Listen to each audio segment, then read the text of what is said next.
गुरु भगवान की जय। जय जय श्रीमन्नारायण भगवान की जय।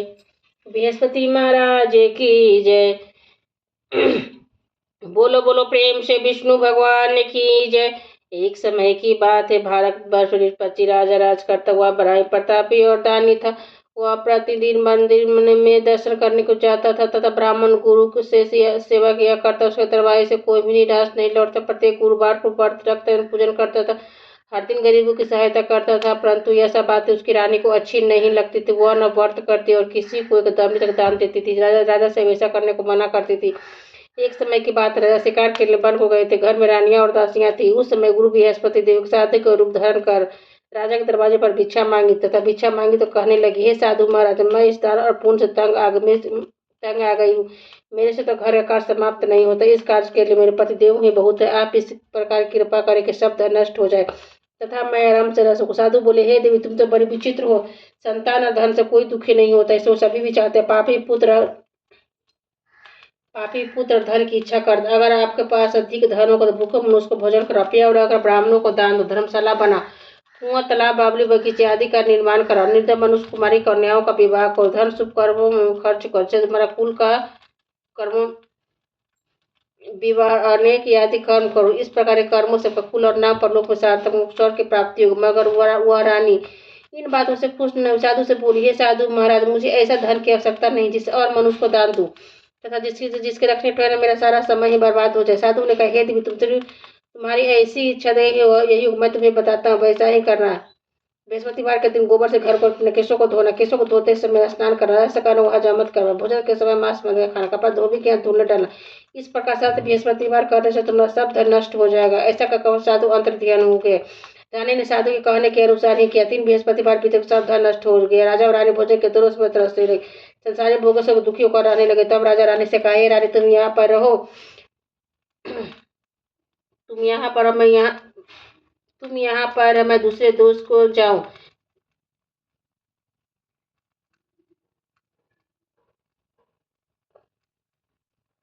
राजा कहने लगे, हे रानी, तुम यहाँ पर, मैं दूसरे देश को जाऊं, क्योंकि यहाँ पर मुझे सभी मनुष्य जानते, इसलिए कोई कार्य भी नहीं कर सकते। देश चोरी, प्रदेश भी खराब। ऐसा कर प्रदेश चला गया और जंगल को ज्यादा लकड़ी काट कर लाता, सारे बेचता, स्त्री जीवन व्यतीत करने लगा। उधर राजा घरानी और दासियां रहने लगी। स्त्री भोजन मिलता, किसी दिन जल पीकर ही रह जाती।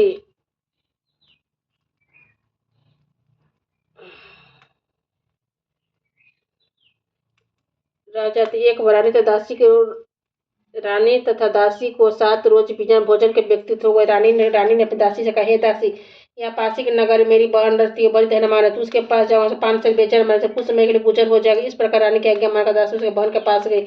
रानी की बहन उस समय पूजा कर रही थी, क्योंकि उस रोज बृहस्पतिवार था। जब दासी ने रानी की बहन को देखा तो उसे बोली, हे रानी, मुझे तुम्हारी बहन ने भेजा, मेरे 5 से बेचर दे दो। इस प्रकार दासी ने अनेक बार कहा, परंतु रानी ने कुछ उत्तर नहीं दिया, क्योंकि उस समय बृहस्पतिवार की कथा सुन रही थी। इस प्रकार जब दासी को किसी प्रकार का उत्तर नहीं मिला, बहुत दुखी क्रोध लौटे गांव पर रानी के पास जाकर बोले, हे रानी, तुम्हारी बहन तो बहुत बड़ी आदि छोटे मनुष्य से बात भी नहीं करती, इसलिए मैंने उसे कहा कोई उत्तर नहीं दिया, मैं वापस चली है। तब रानी बोली, हे दासी, इसमें सब कोई दोष नहीं है। जब बुरे दिन आते हैं तब कोई सहारा नहीं देता। अच्छे बुरे का पता विपरीत में लगता है। जो ईश्वर का इच्छा वही हुआ, हमारे भाग का दोष है। उधर उस रानी ने देखा कि मेरी बहन की दासी आई थी, परंतु मैं उसे नहीं बोली, इससे वह बहुत दुखी हुई होगी। यह सोच कथा सुना विष्णु भगवान का पूजा समाप्त कर वह अपनी बहन के घर चले जाकर अपनी बहन से कहने लगी, हे बहन, मैं बृहस्पतिवार का व्रत कर रही थी, तुम्हारी दासी गए, परंतु जब तक कथा होती तब तक न उठते हैं न बोलते, इसलिए मैं ना बोली। कहो दासी क्यों आई थी? रानी बोली, बहन, हमारे घर अनाज नहीं था, वैसे तुमसे कोई बात छिपी नहीं है, इस कारण मैंने दासी को तुम्हारे पास 5 सर बेचन लेने के लिए भेजा था। रानी बोली, बहन, बृहस्पति भगवान मनोकामनाएं पूर्ण करते हैं, देखो तुम्हारे घर में अनाज रखा हो। इस प्रकार का वचन जब रानी ने सुना तो घर के अंदर और उसे एक घर बेजर से भरा मिल गया। तब तो रानी और दासी को बहुत खुशी हुई। दासी कहने लगी, हे रानी, देखो, वैसे हमको जवान नहीं मिलता, हम रोज व्रत करते, व्रत की विधि और कथा पूछ लीजिएगा। व्रत कैसे थे, व्रत कैसे करना चाहिए, यह व्रत कैसे थे, व्रत कैसे करना चाहिए। रानी की बहन ने कहा, गुरु के व्रत में चने की दाल, मुनक्का से विष्णु भगवान के केले का जर में पूजन कर दीपक जलाए, पीला भोजन करते, कहानी से गुरु भगवान प्रसन्न होते, अल्प धन देते, मनोकामना का पूर्ण करते हैं। इस प्रकार रानी और दासी ने यह निश्चय किया कि बृहस्पति भगवान का पूजन जरूर करेंगे। 7 रोज के बाद बृहस्पतिवार आया तो तो उन्होंने व्रत रखा। घुड़सवार में जाकर चना गुड़ आदि लाई। उसी दाल से केले के जल तथा विष्णु भगवान का पूजन किया। पीला भोजन कहाँ से आया? बेचारी बड़ी दुखी थी, परंतु ने व्रत किया था। इस कारण गुरु भगवान 2 थाले पीला सुंदर भोजन लेकर दासी को देकर बोले, हे दासी, यह तुम्हारी रानी के लिए भोजन, तुम दोनों करना। दासी भोजन पाकर बड़ी प्रसन्न हुई। वह रानी से बोली, चलो रानी जी, भोजन कर लो। रानी को इस विषय में कुछ पता नहीं था। वो दासी से बोली, तू ही भोजन कर, क्योंकि तू हमारी व्यर्थ में हंसी उड़ाती है। यह दासी बोली, एक महात्मा हमको भोजन दे गया। दासी कहने लगा, भोजन तेरे लिए देगा, तू ही भोजन तू ही भोजन कर। दासी ने कहा, हाँ, वह महात्मा हमको 2 थाले में भोजन देगी श्रद्धा, इसलिए हम और तुम दोनों साथ साथ ही भोजन करेगी। इस प्रकार रानी और दासी ने दोनों गुरु भगवान को नमस्कार कर भोजन आरंभ किया तथा अब वे प्रत्येक बृहस्पतिवार गुरु भगवान का व्रत करने गुरु भगवान का व्रत और विष्णु का भगवान का पूजन करने लगे। बृहस्पति भगवान की कृपा से फिर रानी और दासी के पास धन हो गए। रानी उस पर आलस करने लगे। तब दासी बोली, देखो रानी, तुम पहले इस प्रकार आलस करती थी, धन के रक्षण उठाना कष्ट होता है, इस प्रकार सब धन नष्ट हुआ। गुरु भगवान की कृपा से धन मिला तो फिर तुम्हें आलस होता। बड़ी मुसीबतें के बाद हमने धन पाया है, इसलिए हमें दान पुण्य करना चाहिए। भूखे मनुष्य को भोजन कराओ, प्याव लगाकर ब्राह्मणों को दान दो, तालाब बावली बगीचे आदि का निर्माण करो, मंदिर पसला बनाकर दान दो, कुमारी कन्याओं का विवाह, धन शुभ कर्मों में खर्च से तुम्हारा कुल की स्वर्ग की प्राप्ति से पिता जी प्रसन्न हो गए। तब रानी ने इस प्रकार कार्य करने आरंभ काफी यश फैलने लगे। एक दिन रानी और दासी ने विचार करने लगे कि न जाने राजा किस प्रकार से कोई खबर नहीं। गुरु भगवान ने उन्होंने प्रार्थना की। भगवान ने रात्रि में जाकर स्वप्न में कहा, हे राजा, उठ, तेरी रानी तुझको याद करती है, अपने देश को चल। राजा प्रातः काल उठा विचार करने लगे। स्त्री जाति खाने और पहाने की सारथीन होती है, पर भगवान की आज्ञा मानकर वो अपने नगर को चलने को तैयार हुआ। उसे पूर्व प्रदेश चला गया। प्रदेश में दुखी होकर रहने लगा। प्रतिदिन जंगल में से लकड़ी बीनकर लाता, शहर में बेचता, अपने दुखी जीवन को बड़ी कठिनता से व्यतीत करता था। एक दिन राजा दुखी हो अपनी बातों को याद करने लगा। तब वो जंगल से बृहस्पति देव एक साधु को रूप धारण कर आ गए। राजा के पास आकर बोले, हे लखड़ा, तो सुरसात जंगल में की चिंता में बैठो, मुझको बतला। यह सुन राजा के नेत्रों में जल भरा। साधु को वंदना कर बोले, हे प्रभु, सब कुछ जानने वाले हो। इतना कर साधु को संपूर्ण कहानी बतला दी। महात्मा दयालु होते। वे उसे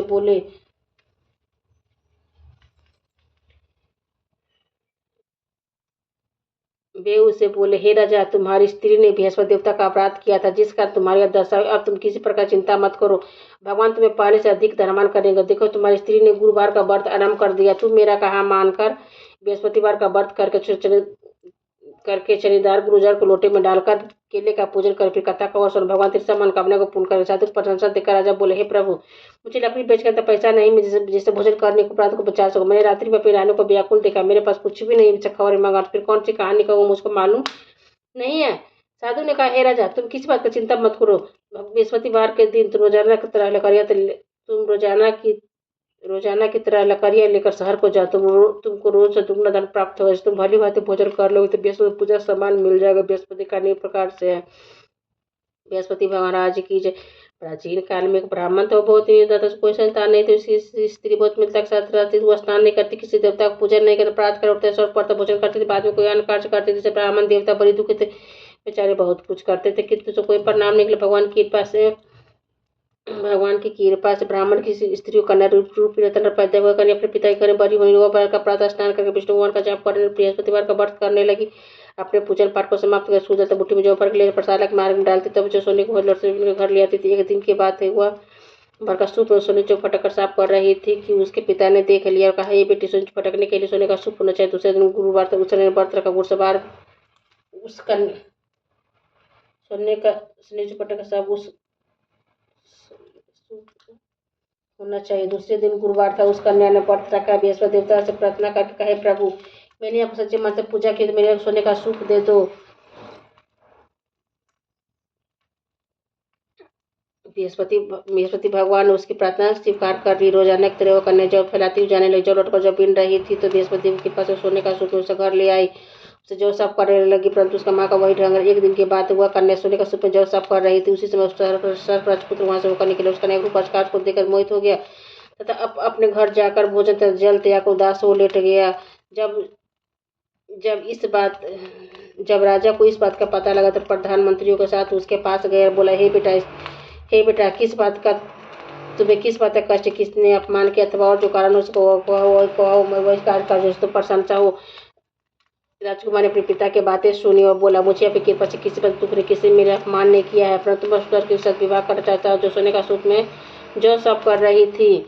यह सुना आश्चर्य में पड़ गया, बोला, हे बेटा, स्त्री कन्या का पता तुम भी लगाओ, मैं इसके साथ विवाह अवश्य कर दूंगा। राजकुमार उस लड़की घर का पता बताता, मंत्री उस लड़की घर गया, ब्राह्मण देवता को सभी बतला। ब्राह्मण देवता राजकुमार के सत्य अपनी कन्या का विवाह करने के लिए तैयार हो गए। विधि विधान के अनुसार ब्राह्मण कन्या का विवाह राजकुमार के साथ हो गया। कन्या के घर से जाते पहली बात उस ब्राह्मण देवता के घर में गरीबी का निवास हो। अब भोजन के लिए अन्न बड़ी मुश्किल से मिलता था। एक दिन दुखी होकर ब्राह्मण देवता अपनी पुत्री के पास गए। बेटी ने पिता की दुखी अवस्था को देखा, अपनी माँ का हाल पूछा। ब्राह्मण ने सभी हाल कहा। कन्या ने बहुत सा धन देकर पिता को विदा कर दिया। इस तरह ब्राह्मण का कुछ समय सुखपूर्वक व्यक्तित्व हुआ। कुछ समय बाद वही हाल हो गया। ब्राह्मण फिर अपनी कन्या के यहाँ गया तो लड़की बोली, है पिताजी, आप माता जी को यहाँ ले वाला, मैंने विधि पता से गरीबी दूर हो जाए। वह ब्राह्मण देवता स्त्री को साथ लेकर पहुंचे, अपनी माँ को समझा लिखे, माँ तुम प्रातःकाल उठते सर पर संध्या करके विष्णु भगवान का पूजा करते, सब दरिद्रताएं दूर हो जाएगी। परंतु उसके माँ ने एक भी बात नहीं मानी और प्रातःकाल उठकर अपने पुत्र को जुठन को खा लिया। एक दिन उसे पुत्री बहुत गुस्सा आते, कोठी में सभी सामान निकाल उसमें माँ को बंद कर प्रातःकाल उसमें से निकाला तो स्नान का करवा के पाठ करवा तो उसकी माँ की बुद्धि ठीक हो गई। फिर प्रत्येक बृहस्पतिवार को व्रत करने लगे। इस व्रत के प्रभाव से माँ भी धर्मांतर पुत्रवती हो गई। बृहस्पति के प्रभाव से स्वर्ग की प्राप्ति हुई। ब्राह्मण विष्णुपूर्व श्लोक को सुख होकर स्वर्ग की प्राप्ति हुई। इस तरह की कहानी का साधु देवता चल देते समय व्यक्ति होने पर फिर वही बृहस्पतिवार का दिन राजा जंगल में से लकड़ी काटकर शहर में बेचने गया। उस दिन अन्य दिनों से अधिक पैसा मिला। राजा ने चना गुड़ आदि लाकर गुरुवार का व्रत किया। उस दिन से सभी कलेश दूर हो गया। जब दोबारा गुरुवार आया तो बृहस्पतिवार का व्रत करना भूल गया। उस दिन नगर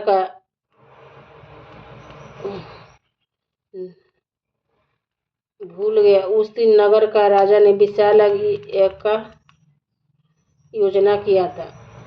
बृहस्पतिवार का व्रत करना भूल गए। उस दिन बृहस्पति भगवान नाराज हो गए। उस दिन नगर का राजा ने विशाल की योजना किया था। शहर में घोषणा करवा दी, कोई मनुष्य अपने घर न भोजन बनाने में आग जला। समस्त नागरिक मेरे यहाँ भोजन करने आए। इस आज्ञा का जो न मानेगा उसे फांसी की सजा दी जाएगी। इसलिए घोषणा संपूर्ण नगर में करवा दी गई। राजा के आज्ञा अनुसार शहर के सब लोग भोजन करने गए, लेकिन हारे कुछ देर से पहुंचे, इसलिए राजा को घर लिवा ले गए थे। ले जाकर भोजन करवा रहे थे कि रानी के देश खुट्टी पर बाहर अटका हुआ था। वह दिखाई नहीं दे रही। रानी ने नीचे के में हरी से उसने चुरा ली। उसी में पुलिस को बुलाकर उसने जेल में डलवा। जब राज्य खाने में पड़ गया तो बहुत दुखी होकर विचार करने न जाने कौन सा पूजन दुख प्राप्त हुआ। उसी साधु को याद कर जंगल में मिला था।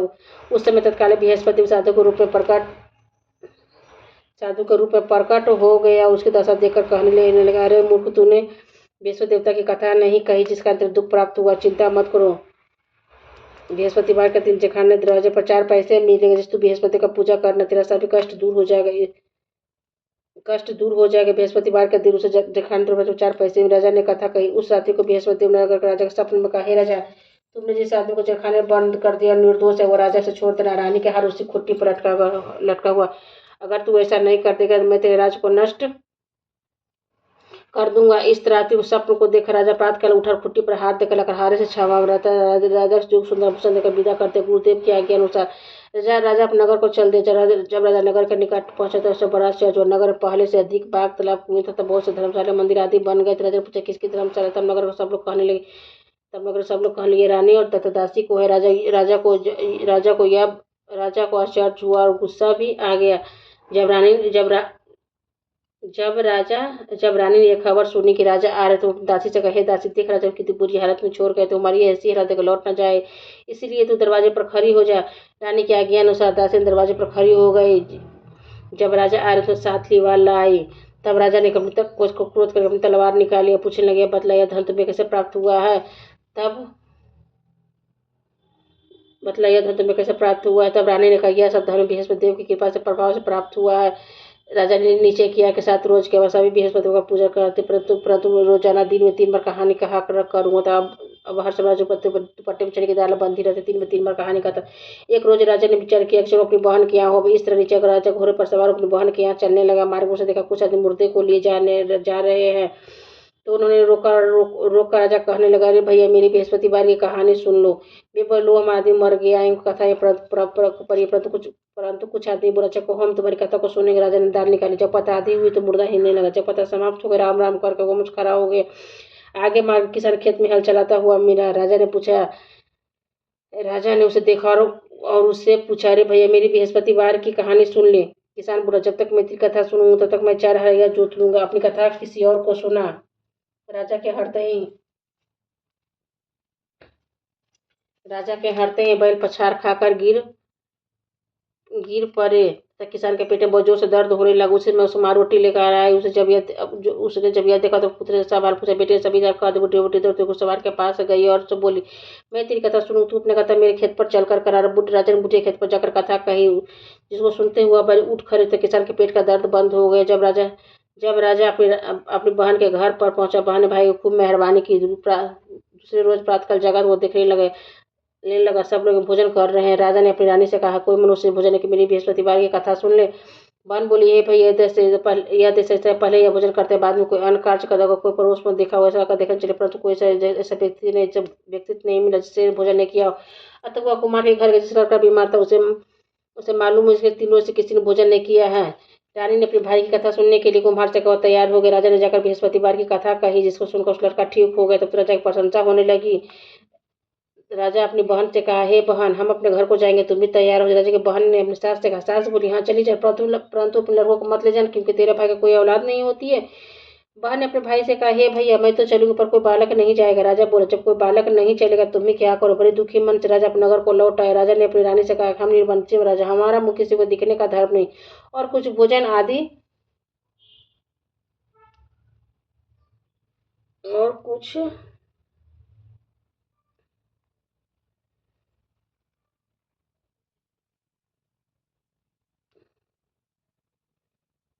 भोजन आदि नहीं किया। रानी बोली, हे प्रभु बृहस्पति देव ने हमें सबको दिया, मैं औलाद अवश्य दें। उस रात बृहस्पति देव राजा के सपने में कहा, हे राजा उठ, सभी सोचते तेरी रानी गर्भ से है। राजा को यह बात राजा को यह बात सुनकर बड़ी खुशी, नौवे में से गर्भ से सुंदर पुत्र पैदा हुआ। तब राजा बोला, हे रानी स्त्री बिना भोजन कर रख सकती, किंतु बिना नहीं कहे नहीं। जब मेरी बहन आवे तो मुझसे कुछ मत कहना। रानी ने अच्छा कह दिया। जब राजा की बहन ने शुभ समाचार सुन बहुत खुशी हुई, तब बधाई लेकर अपने भाई के यहाँ आई। तब रानी ने कहा, घोड़ा चटकर तो नहीं गधा चटियाई। राजा की बहन बोली, भाभी मैं इस प्रकार न तुम्हें औलाद कैसे मिलती। बृहस्पति ऐसे जैसे जी के मन में जो मनोकामनाएं है सभी को पूर्ण करते हैं। जो सद्भावना पूर्वक बृहस्पति को व्रत करता, कथा पढ़ता, सुनता, दूसरों को सुनाता है, बृहस्पति देव उनकी सभी मनोकामना को पूर्ण करते हैं। जैसी सच्ची भावना से पूर्ण करते हैं, भगवान बृहस्पति उनकी सदैव रक्षा कर। संसार में जो सद्भावना से भगवान जी का पूजन और व्रत सच्चे हृदय से करते हैं, सभी मनोकामना को पूर्ण करते हैं। जैसे सच्ची भावना से रानी और राजा ने उनकी कथा का गुणगान किया तो सभी इच्छा बृहस्पति जी ने पूर्ण की थी। इसलिए सबकी कथा सुनने के बाद प्रसाद लेकर जाना चाहिए। सिद्धस मन कर जयकार पूर्ण प्रेम से विष्णु भगवान की जय, बृहस्पति महाराज की, गुरु भगवान की जय, विष्णु भगवान की जय।